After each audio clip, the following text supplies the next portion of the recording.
O Brasil, nesse momento, está em um estado crítico. Tá? A democracia está definhando, estamos com sérios problemas e o Congresso já não vale, praticamente não vale mais nada no Brasil. Sabemos que hoje temos três poderes, né, que é o legislativo, o executivo e o judiciário. Né?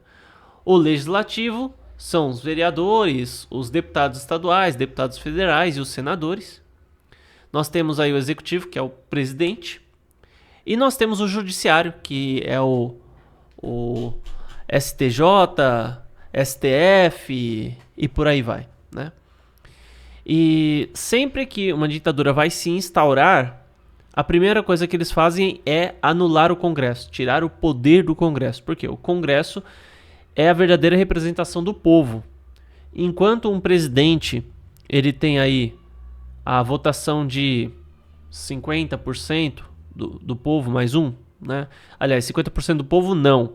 50% dos votos válidos que decidiram votar. Né? Das pessoas aptas a votar que foram votar. Né? Então a gente desconsidera crianças, adolescentes, pessoas de 16 a 18 anos que podem votar e decidiram não ir votar, pessoas que viajaram e não puderam votar, pessoas que estão em outros países e não votaram, pessoas que já passaram da idade de voto e decidiram não ir votar, pessoas que puderam ter ido votar e não votaram, pessoas que votaram em branco, pessoas que votaram nulo. Então, do que sobra, 50, 51% votou no Lula, né? Votou no presidente. Então, talvez, se você for ver, isso represente o quê? 30% do Brasil. 30% do Brasil tá aí. Já o Congresso, né? O Congresso é uma situação diferente. Talvez ele represente aí 80, 90% do Brasil. Porque são as pessoas mais bem votadas do Brasil inteiro dentro de uma única sala grandona, né? O Congresso. Senado, Congresso, enfim, né? E tivemos recentemente a disputa do IOF. O Lula quer aumentar o imposto. Né? O Lula conseguiu, inclusive, aumentar o imposto, aumentar o IOF. E o Congresso ele tem o poder de vetar as decisões de um presidente quando ele percebe que o presidente exerceu, quando o presidente excedeu o seu poder, excedeu aquilo que ele poderia fazer de acordo com a Constituição. Então o Congresso tem o poder de ir lá e falar, nesse ponto o presidente passou. Ele excedeu o poder que ele tinha.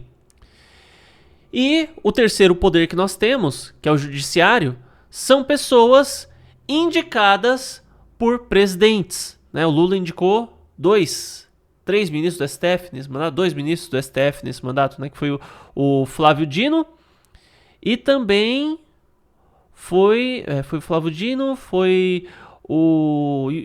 Qual que é o outro ministro? O Zanin, né? O Zanin que foi o advogado do Lula na Lava Jato. É isso, né? Então ele indicou seu advogado pessoal.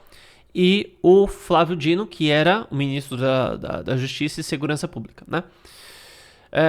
Então nós temos os ministros. Cada um dos ministros foi indicado aí por um presidente.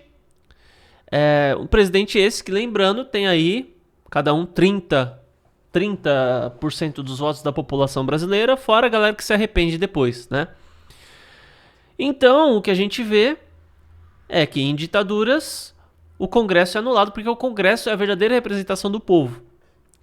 E o Congresso tomou uma decisão contra o presidente recorreu ao STF, o STF anulou a decisão do Congresso. Então essa é uma gigantesca derrota para a democracia brasileira. Eu realmente fiquei muito triste com essa situação, né? Eu vejo que nesse momento não temos muita saída. E aqui foi dada uma resposta ao pessoal do Congresso ainda sobre a prévia do que pode acontecer com eles se eles insistirem em lutar contra o Lula, contra o STF. Né? O presidente da Câmara, Hugo Mota, empregou funcionários fantasmas em gabinete.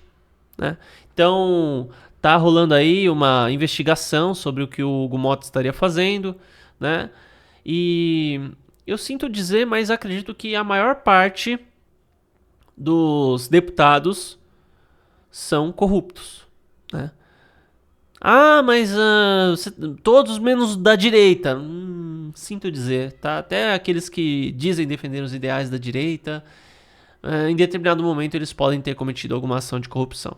Então são poucos ali que realmente se salvam, poucos que não tenham roubado dinheiro público, né? De alguma maneira, seja com funcionário fantasma, seja com alguma coisa. E esse é o problema.